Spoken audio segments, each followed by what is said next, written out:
ముందుగా మనం ఒక ప్యాన్ తీసుకోవాలి. దాంట్లో ఎండుమిర్చి, శనగపప్పు, మినప్పప్పు, ధనియాలు వేయించుకోవాలి.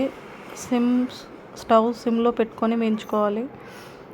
అప్పుడే అరోమా స్మెల్ అదంతా వస్తుంది.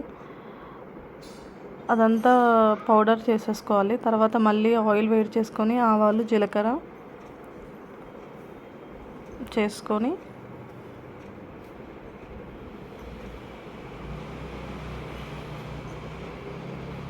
పచ్చిమిర్చి, ఆనియన్, టమాటో ఇవన్నీ ఒక్కొక్కటిగా వేసుకోవాలి.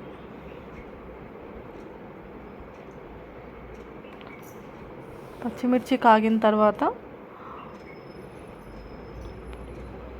కరివేపాకు, తర్వాత ఆనియన్స్,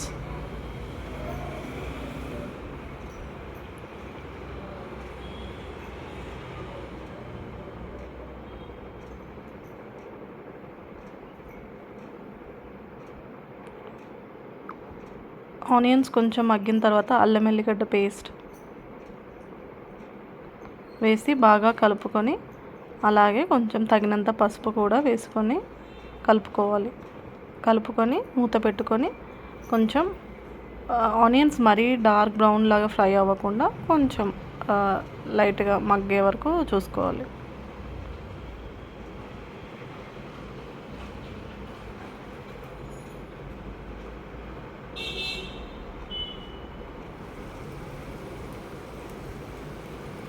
ఆనియన్స్ మగ్గిన తర్వాత ముందుగా కట్ చేసుకున్న 2 టమాటాలు చిన్న చిన్న పీసెస్ని కట్ చేసుకున్న వేసి, టమాటోస్ తోలు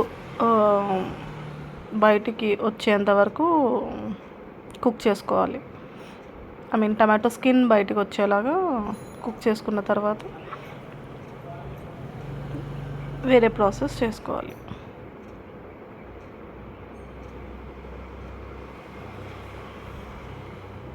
టమాటోలు మగ్గిన తర్వాత తగినంత ఉప్పు, ఆ తర్వాత ముందుగా కట్ చేసుకున్న వంకాయలు, తెల్ల వంకాయలు.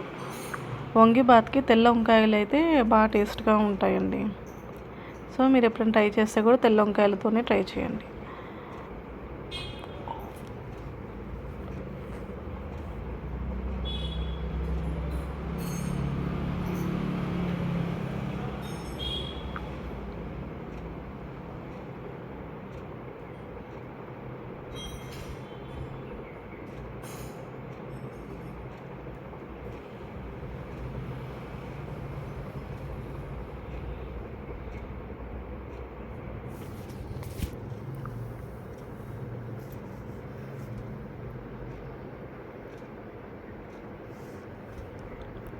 వంకాయలు మగ్గేంత వరకు 3-4 నిమిషాలు స్టవ్ మీడియం ఫ్లేమ్లో పెట్టుకొని మగ్గించుకోవాలి.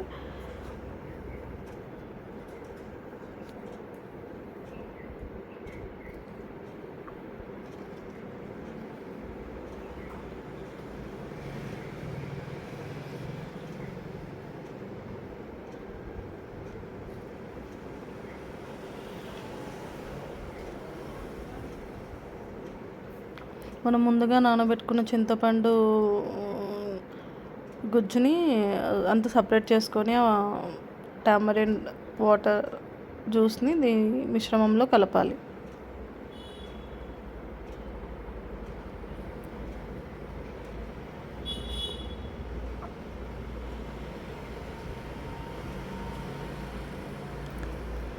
దీంట్లో పులుపు బ్యాలెన్స్ ఉండడానికి మనం 1 స్పూన్ బెల్లం యాడ్ చేస్తాం. చింతపండు లైట్గా మూత పెట్టి ఒక 1 మినిట్ ఉడికించుకున్న తర్వాత 1 స్పూన్, చిన్న టేబుల్ స్పూన్ బెల్లం యాడ్ చేస్తాం. అప్పుడు టేస్ట్ అంతా ఈవెన్గా చాలా టేస్టీగా ఉంటుంది.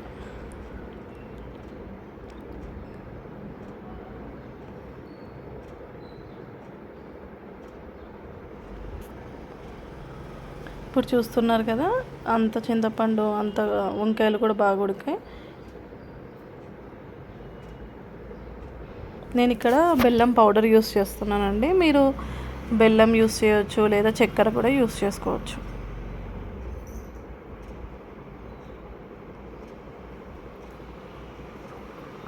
ముందుగా మనము ఉడికించుకొని పెట్టుకున్న రైస్ చల్లారనిచ్చుకోవాలి.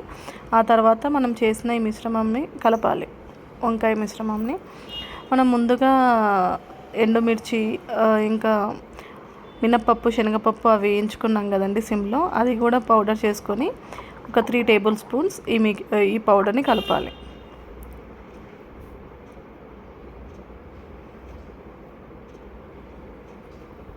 ఇది ఎక్కువ బెంగళూరులో ఫేమస్ అండి వంగిబాత్. సో అప్పుడప్పుడు ఇక్కడ హైదరాబాద్లో కూడా క్లైమేట్ చాలా చాలా చల్లగా రెయినీ సీజన్ కదండి. సో ఇది రెయినీ సీజన్లో చాలా బాగుంటుంది.